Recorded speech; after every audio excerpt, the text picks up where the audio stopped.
মন্দ যখন বারবার যিশু নাম বলছে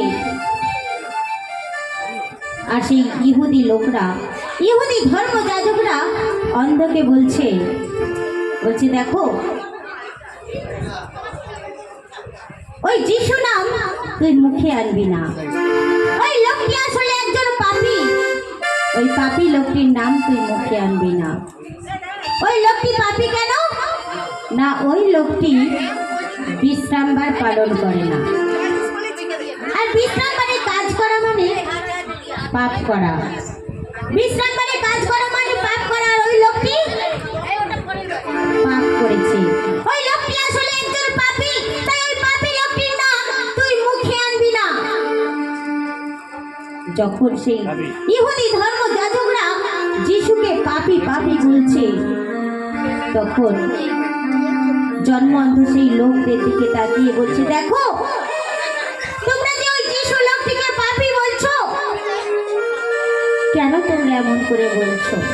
তোমরা কি জানো না যে ওই লোকটি কত অলৌকিক কাজ করছে, কত অসুস্থ মানুষকে সুস্থ করছে?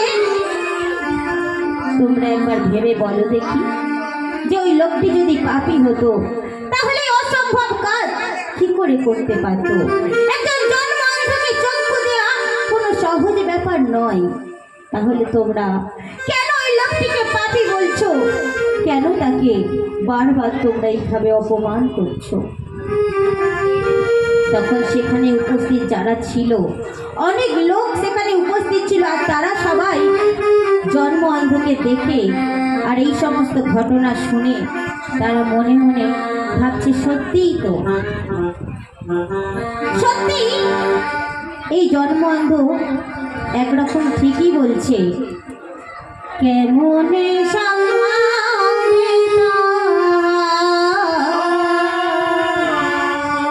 আরে কেমনে সম্ভবে বলো, কেমনে সম্ভবে, কেমনে সম্ভবে কেমনে সম্ভবে বলো, কেমনে সম্ভবে, কেমনে সম্ভবে, কেমনে সম্ভবে বলো, কেমনে সম্ভবে, কেমনে সম্ভবে, কেমনে সম্ভবে বলো, কেমনে সম্ভবে। পাপী যদি হইতে কেমনে সম্ভবে না, কেমনে সম্ভবে,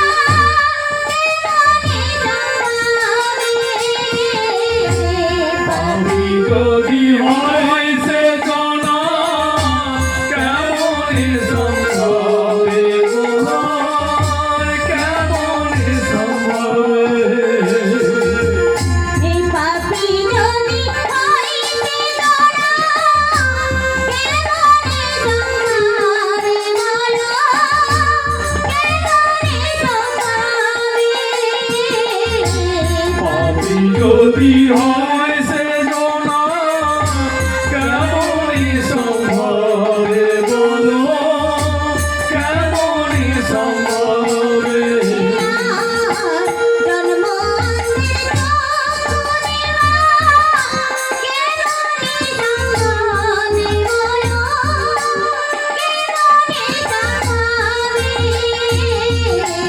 জন্ম অন্ধের চক্ষু দেওয়া, কেমনে সম্ভবে বলো, কেমনে সম্ভবে, জন্মঅন্ধের চক্ষু দেওয়া, কেমনে সম্ভবে বলো, কেমনে সম্ভবে।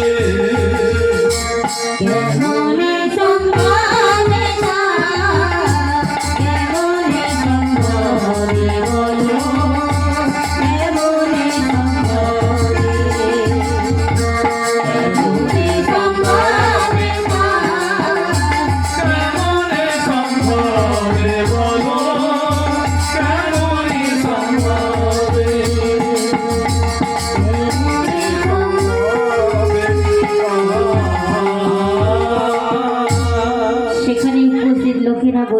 সত্যিই তো সেই লোকটি যদি পাপী হতো তাহলে এই অসম্ভব কাজ কেমন করে করত? সেই লোকটি যদি পাপী হতো তাহলে একজন জন্ম অন্ধকে কেমন ভাবে দৃষ্টি দান করত? একজন জন্ম অন্ধের চক্ষু দেওয়া কিন্তু সহজ কথা নয়। একজন জন্ম অন্ধের চক্ষু দান করা কোনো সাধারণ মানুষের কাজ নয়। তাহলে সেই লোকটি যদি পাপী হতো, সেই লোকটি যদি ঈশ্বরের আশীর্বাদ না পেত, তাহলে অসম্ভব কাজ করতে পারত না। এইভাবে তারা যখন বলছে, তাদের এ ব্যাপারে মতভেদ হলো। তারা কিছুতেই বিশ্বাস করতে পারছে না যে এই লোকটি আগে জন্মান্ধ ছিল আর এখন দৃষ্টিশক্তি লাভ করেছে। তখন তারা, যখন তাদের মধ্যে ভেদাভেদ হচ্ছে, মতভেদ হচ্ছে, তখন তারা অন্ধকে ডেকে জিজ্ঞাসা করছে, বলছে, আচ্ছা বলতো তার সম্বন্ধে তোর কি ধারণা? বলছে, তিনি একজন ভাববাদী। ওমা, তাদের মনে সন্দেহ যে এই লোকটা সত্যি সেই জন্ম অন্ধ, সে কি ঠিক কথা বলছে? তারা আসল সত্য জানার জন্য জন্ম অন্ধের বাবা মাকে ডেকেছে, ডেকে বলছে, আচ্ছা বলো তো, এ কি তোমাদের ছেলে? বলছে, হ্যাঁ, এ আমাদেরই ছেলে। বলছে, না, কখনো না, তোমাদের ছেলে তো জন্ম অন্ধ ছিল। বলছে, হ্যাঁ, এ তো আমাদেরই ছেলে, অন্ধ হয়েই জন্মেছিল। বলছে, বেশ, তাই যদি হয় তাহলে বলো দেখি, এ দেখতে পাচ্ছে কি করে? বলছে, এ তো জন্ম থেকেই অন্ধ, কিন্তু এখন যে ও কি করে দেখতে পাচ্ছে তা আমরা বলতে পারবো না। ওর তো যথেষ্ট বয়স হয়েছে, ওকে বলো, ও নিজেই বলতে পারবে যে ও কেমন করে দেখতে পাচ্ছে। তখন তারা অন্ধকে ডেকে আবার জিজ্ঞাসা করছে, অন্ধের পিতা মাতা এইভাবে কথা বলেছিল কেন? না সেই ইহুদি ধর্ম যাজকরা সবাই প্রচার করেছিল যে কেউ যদি যিশুকে খ্রিস্ট বলে গ্রহণ করে, তার নাম মুখে উচ্চারণ করে, তাহলে তাকে গ্রাম থেকে বের করে দেবে, এমনকি সমাজ দিয়েও ঢুকতে দেবে না। সেই ভয় ছিল অন্ধের পিতা মাতার, তাই তারা এমন করে কথা বলেছিল যে ওর তো যথেষ্ট বয়স হয়েছে, ওকে জিজ্ঞাসা করলেও নিজেই বলতে পারবে। তখন সেই অন্ধের পিতা মাতা যখন এই কথা বলছে, তখন সেই ধর্ম যাজকরা গিয়ে অন্ধকে বলছে, অন্ধ,